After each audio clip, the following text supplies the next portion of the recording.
Bonjour et bienvenue dans cette petite séquence vidéo au cours de laquelle nous allons parler un peu. Je voudrais rendre hommage à un président que j'ai beaucoup apprécié, Wade. Voilà, le président sénégalais Abdoulaye Wade. Moi, je pense que, premièrement, le titre de la vidéo, c'est que les Sénégalais ne méritaient pas Wade. Voilà. Les Sénégalais, à l'époque de Wade, ne le méritaient pas. Ils ne le méritaient pas. Moi, j'ai trouvé que Wade était trop grand pour le Sénégal. Wade, et c'est d'ailleurs pourquoi vous voyez, il est devenu président sur le tard. Il est devenu président tard. Je pense que même Dieu ne voulait pas que Wade soit président au Sénégal. Je pense. Wade a forcé. Oui. Parfois dans la vie, on force, hein. Parfois la vie nous refuse quelque chose, on force, ça donne. Je pense que Wade a dû forcer la main de Dieu. Il a forcé parce que Wade se bat depuis les années 70. Depuis 70, Wade a commencé à combattre Léopold Sédar Senghor. Wade. Ensuite, le dauphin, celui qui a remplacé Senghor, Abdou Diouf. Et il a fini par le battre. Donc je pense que Wade a forcé la main de Dieu. Dieu ne voulait pas que Wade soit président parce que ça a pris beaucoup de temps. Il a forcé parce que en fait, ce peuple-là ne le mérite pas. Ne le méritait pas. C'est un peuple qui ne va pas le comprendre. Wade a apporté la liberté d'expression. C'est Wade qui a apporté la véritable démocratie, la liberté d'expression au Sénégal. C'est Wade. Avant Wade, vous ne pouviez pas voir un petit journaliste de 19 ans critiquer un président. Avant Wade, vous ne pouvez pas. Quand Wade est arrivé, même les petits journalistes de 21 ans, 28 ans, ils critiquent Wade. Ils critiquent Wade. Même en face, hein. Même en face, quand Wade faisait des conférences, il parle à Wade comme si c'était un enfant, le président. Donc, la liberté que vous voyez au Sénégal, regardez, Macky Sall jette les papes alignants en prison, etc. La liberté que vous voyez au Sénégal aujourd'hui, comment au Sénégal on manifeste, on fait... Ça, c'est Wade. C'est l'œuvre de Wade. Il a appris aux Sénégalais les associations, les manifestations, organiser des manifestations contre, par exemple, contre tel sommet. S'il y a un mouvement, par exemple, un G7, voilà, vous pouvez faire des contre-manifestations. Wade, c'est Wade qui a apporté tout ça au Sénégal. Wade, les Sénégalais ne le méritaient pas parce que Wade méritait être président des États-Unis, des grands pays, de la France, de l'Afrique du Sud, à la limite l'Afrique du Sud, mais non, Wade normalement devait être président du Japon parce qu'il avait de grandes idées et de grands projets pour le Sénégal et pour l'Afrique. Regardez, le NEPAD, il avait le NEPAD, des projets comme ça. Mais sauf que Wade, c'était un homme qui avait des projets, mais il n'avait pas les moyens de ses projets, l'argent. Contrairement à Kadhafi. Kadhafi avait des projets et il avait les moyens de ses projets. Vous voyez? Je pense même que c'est peut-être un peu ça, la jalousie. Je dis un peu, hein. Peut-être que Wade était un peu jaloux de Kadhafi. Peut-être, je dis. Peut-être, parce qu'on sait ce qui s'est passé lors de la mort de Kadhafi. On sait les propos de Wade lorsque la guerre en Libye a commencé et tout ça. Donc, moi, je pense qu'il y avait peut-être une rivalité, une petite rivalité, entre les deux. Parce que tous deux avaient des projets pour l'Afrique. Wade avait son EHPAD. Kadhafi avec les États-Unis d'Afrique, comme on dit, l'État fédéral. Non, mais chez Kadhafi, on disait les États-Unis d'Afrique. Mais moi, je préfère dire l'État fédéral africain. Voilà. Mais sauf que Kadhafi, lui, il avait les moyens de ses ambitions et Wade n'avait pas les moyens de ses ambitions. Vous avez vu, Wade, par exemple, pour toutes les infrastructures que vous voyez au Sénégal, c'est Wade qui les a construites. C'est Wade. Avant, celles que Macky Sall a ajoutées, c'est Wade qui les a construites. Mais où est-ce qu'il prenait l'argent? Des bailleurs de fonds, parfois occidentaux, et bien parfois des pays arabes là, du Golfe. Et même, c'est quand il y a eu la conférence, c'est l'OCI. Il y a eu une conférence sous Wade, l'OCI de la communauté islamique, l'organisation de la communauté islamique. Ils lui ont donné beaucoup d'argent pour accueillir cette conférence-là, cette organisation. Et Wade a construit les routes, les échanges, tout ce que vous voyez, les échangeurs, les routes, là, c'est Wade. Wade, donc vous voyez, Wade avait, chaque jour il avait des idées, chaque jour il avait des projets, mais sauf qu'il n'avait pas les moyens de ces projets. On n'avait pas encore découvert le pétrole. On n'avait ni découvert le gaz au Sénégal. Si Wade était venu au moment, c'est pourquoi je vous dis que Wade a forcé l'histoire. Oui, ça, il a forcé. Il a forcé la main de Dieu pour devenir président. Il n'était pas fait pour devenir président du Sénégal.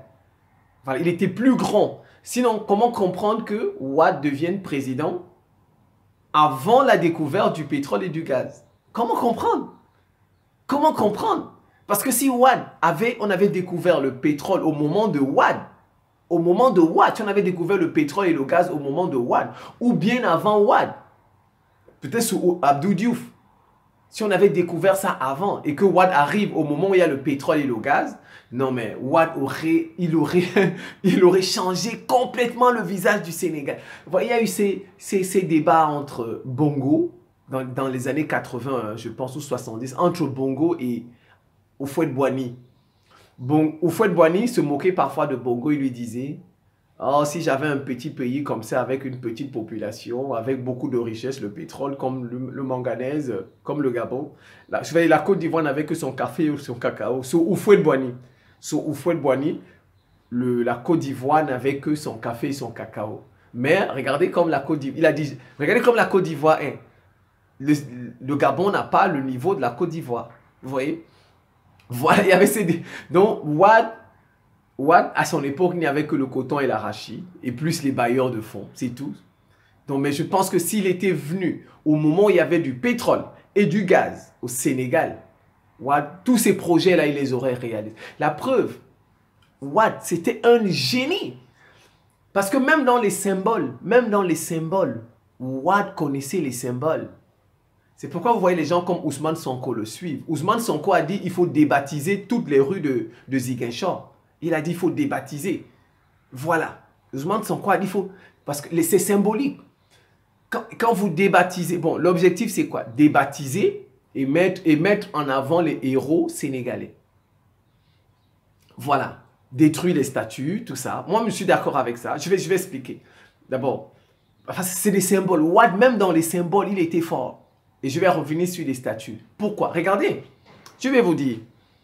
Beaucoup d'Africains ne savent pas que c'est Wade qui a éveillé toute l'Afrique. Ils ne savent pas ça. Ils ne savent pas. La renaissance africaine, l'éveil des Africains, c'est Wade. C'est Wade. Wade, il a bâti à Dakar ce qu'on appelle le monument de la renaissance africaine. Je pense que ça a été inauguré en 2009, je pense. Je peux peut-être me... Je n'ai pas vérifié hein, les dates avant. En 2009. Vous avez vu? C'est symbolique. Et il avait même invité certains présidents africains à l'inauguration de ce monument. Le monument de la Renaissance africaine. Vous voyez, c'est un monument symbolique. L'Afrique va renaître de ses cendres. C'est depuis ce jour-là que la contestation a commencé en Afrique. Que les Africains ont ouvert les yeux. Ils savent maintenant qui est le vrai bourreau. Avant, on pensait que c'était les présidents, notre problème. Mais je vous dis, regardez bien le timing. Regardez le timing. Le timing. Dites-moi, est-ce que dans la décennie 2000, on critiquait l'Occident en Afrique? Dites-moi, est-ce qu'on critiquait l'Occident en Afrique? Est-ce que comme les vidéos, est-ce qu'il y avait, je dis, la critique de masse? Il y avait peut-être quelques intellectuels mais bon, ils n'osaient pas. Ils n'osaient pas parce qu'ils... Vous voyez, c'est depuis la construction de ce monument que la critique a commencé.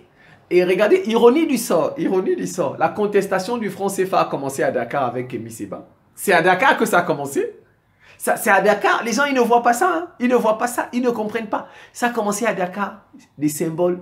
Bon, le président du Togo avait contesté le franc CFA. On l'a tué. Le Camerounais Joseph Pouémy a écrit un livre sur le franc CFA. Il a été tué. Ça s'est passé. Ça, c'est depuis des années. Mais celui qui a popularisé la contestation du franc CFA, qui a mis le franc CFA sur la place publique, qui a mis le franc CFA sur les réseaux sociaux, c'est Kémy Séba. C'est Kémy Séba. Et il était à Dakar à cette époque. Il a fait ça à Dakar quand il a brûlé le billet de 5 000. On l'a même coffré, on l'a jeté en prison quelque temps là pour ça. Il est passé en justice, on va dire comme ça. Vous voyez? Donc, vous voyez, la renaissance africaine, la contestation de l'Occident s'est amplifiée au Sénégal. C'est vrai que Afrique Média le faisait, bon, la crise ivoirienne. Mais vous voyez, c'est depuis 2009, la construction de ce monument-là. Les symboles. Donc, Wade était même dans les symboles. Il connaissait les symboles. Il sait que si vous construisez tel bâtiment, les bâtiments, hein, c'est symbolique. C'est un bâtiment, mais c'est un symbole.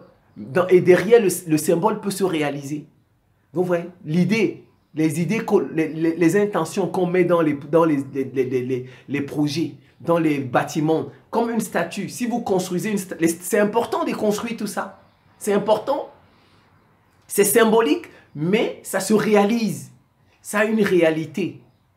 Si vous prenez, vous construisez, je vais vous dire, si vous construisez un monument,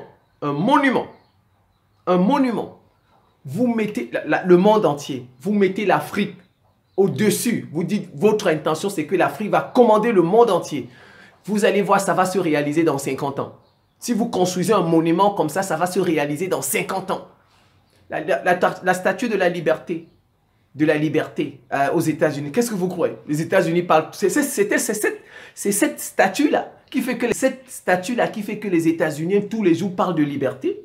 Regardez le Brésil avec Jésus. Parce que chez eux, ils ont une statue de Jésus là à Sao Paulo. Une grande statue de Jésus. Au Brésil, il y a le christianisme tous les jours. Vous voyez, les monuments là, les statues, les projets, c'est symbolique, mais ils se réalisent. Wade connaissait même ça.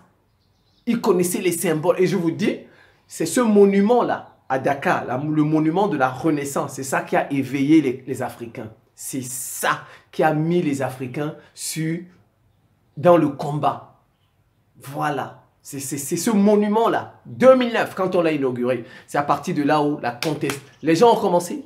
Afrique Média, je vous dis, avant ce monument, on ne contestait pas l'Occident en Afrique. Avant le monument, là, on ne contestait pas. Vous voyez? Donc, je reviens sur les statues. Les statues, il faut les déboulonner, il faut les détruire. Des colons, là, il faut les détruire. En fait, le problème, c'est l'histoire. C'est l'histoire. Si on détruit tout, c'est un peu comme si on effaçait toute l'histoire du pays. Vous voyez, c'est ce qu'ils ont fait, c'est ce qu'on a fait en Égypte. En Égypte, ils ont détruit la bibliothèque d'Alexandrie, ils ont tout détruit. Donc, ce qui fait qu'aujourd'hui, si vous dites même à quelqu'un que les Égyptiens étaient noirs, les pharaons étaient noirs, on va vous dire parce qu'ils ont détruit. Vous voyez, quand on détruit aussi l'histoire, le passé. Mais il y a eu quelques vestiges, des traces, les pyramides, etc. Et il y a encore les peuples nubiens là-bas. Il y a des peuples, c'est les descendants des pharaons, les peuples nubiens en Égypte. Ça, on les voit. Donc, vous voyez, moi, je suis pour la destruction des statues, mais pas à 100%. Parce que quand on détruit tout, on efface l'histoire. C'est comme je vous dis, c'est pourquoi vous voyez l'histoire de l'Égypte a été effacée. Aujourd'hui, on est obligé d'attendre les Cheikh Anta Diop, les Omutunde, Théophile Obenga pour retravailler cette histoire. Celui qui a écrit la première histoire de l'Afrique, je ne sais même plus comment, Kizerbo. Vous voyez, on a dû attendre parce que ceux qui étaient venus en Égypte ont tout détruit. Ils ont tout détruit. Et ça, c'est pas bien. Quand on détruit toute l'histoire. Vous voyez? Donc, ça veut dire que si on détruit toutes les statues, nous détruisons une partie de notre histoire. Un enfant, dans 200, dans 300 ans, ne saura même pas qu'on a été colonisé. Oui, comme vous voyez aujourd'hui, on ne sait pas que les pharaons étaient des noirs, n'est-ce pas? Oui, parce que les blancs qui sont venus ont tout détruit en Égypte. Ils se sont accaparés du pays et ils ont tout détruit. Donc, moi, je suis, soit on détruit toutes les statues, mais on les met dans un musée. On débaptise, pas toutes les rues, mais la moitié des rues. Voilà, ou bien plus de la moitié, c'est-à-dire les trois quarts. Les trois quarts, on débaptise tout, mais il faut toujours laisser pour l'histoire. C'est toujours bien. Il ne faut pas tout effacer. Donc moi, je dis, on détruit toutes les statues, on met dans un musée. Là-bas, on va regarder ça là-dedans. Ou bien, en face de chaque statue, on met un défenseur africain, quelqu'un qui a œuvré pour l'Afrique. Donc, par exemple, s'il y a la statue du général de Gaulle, par exemple, on met en face la statue de Sankara. Comme ça, on va expliquer aux enfants que de Gaulle, ils nous ont condamnés, mais Sankara s'est battu, mais ils l'ont tué. Vous voyez, l'histoire reste. Et il n'occupe pas l'espace. De Gaulle n'occupe pas seul l'espace, symboliquement. Parce que quand il n'y a que des statues, par exemple, des Blancs, des colons, ils occupent l'espace. C'est pourquoi vous voyez, ils nous dominent. Ils sont chez nous. Vous voyez, ils nous dominent. Donc, mais je dis, pour l'histoire, ce n'est pas la peine de détruire toutes les statues. On détruit 3/4, on met dans les musées. Ou bien si on veut, on détruit tout, on met dans les musées. Comme ça, on les enferme dans un musée là-bas, leur esprit. Ils n'occupent plus notre espace, notre territoire, et le pays va nous revenir. Ou bien, on détruit 3/4, on laisse quelques pour l'histoire aussi. Ou bien, en face de chaque statue, on met un Africain. Voilà. On dit, lui, il a lutté pour récupérer notre territoire. Vous voyez, c'est symbolique. Et c'est comme ça qu'on va récupérer. On apprend ça aux enfants. Que lui, il a lutté pour la souveraineté de l'Afrique. Mais les Français l'ont tué. Et c'est comme ça qu'on va récupérer notre territoire. Au sujet des routes, par exemple, pour les routes, il faut débaptiser aussi 3/4. Voilà, il laissait quelques-unes. Il dit pour l'histoire. Moi, je suis pour les 3/4. Je suis pour 3/4 de destruction. Voilà, ça veut dire que s'il y en a 9, s'il y a 9 rues qui portent le nom des Européens, il faut débaptiser 6.